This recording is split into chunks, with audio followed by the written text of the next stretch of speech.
სულად ბათუმში გაიმართა წლევანდელი კონცერტები ლეგენდარული ქართველი მევიოლინის ლიანა ისაკაძის დაბადებიდან 80 წლის იუბილეს მიეძღვნა. შესაბამისად, პროგრამა წელს ჟანრობრივად განსაკუთრებულად მრავალფეროვანია. ფესტივალი 7 გამორჩეული კონცერტით აღინიშნება. ღონისძიებაში მონაწილეობას იღებენ მსოფლიოში აღიარებული ქართველი და უცხოელი მუსიკოსები, ასევე ახალგაზრდა შემსრულებლები. კონცერტს ბეატრიჩე ვენეცი დირიჟორობდა.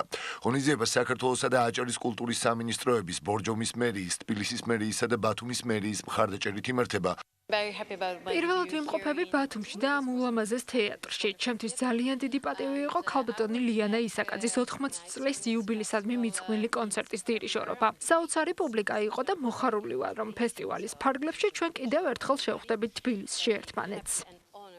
ბედნიერი ვართ, რომ ასეთ ფილად მიგვიღეს, ასე ბრწყინვალედ ჩაიარა კონცერტმა.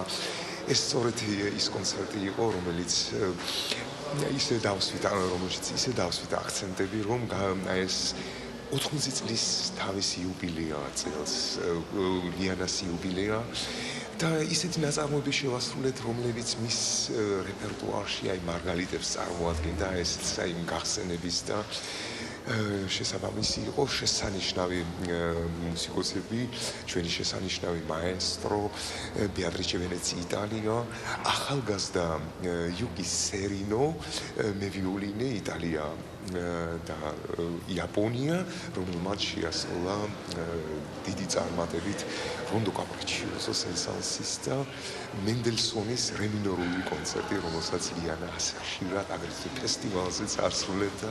რამდენჯერმე იყო ის გამოძახება ჩვენი სოლისტის, ახალგაზრდა მევიოლინე იუკი სერინო, კრემონას საერთაშორისო ფესტივალის გრან-პრის მფლობელი და დირიჟორი, განუმეორებელი ბეატრიჩე ვენეცი და რა თქმა უნდა ჩვენი საბაზო ორკესტრის საქართველოს ვირტუოზები, რომლის პირველი ვიოლინო ლელა მჭედლიძეა.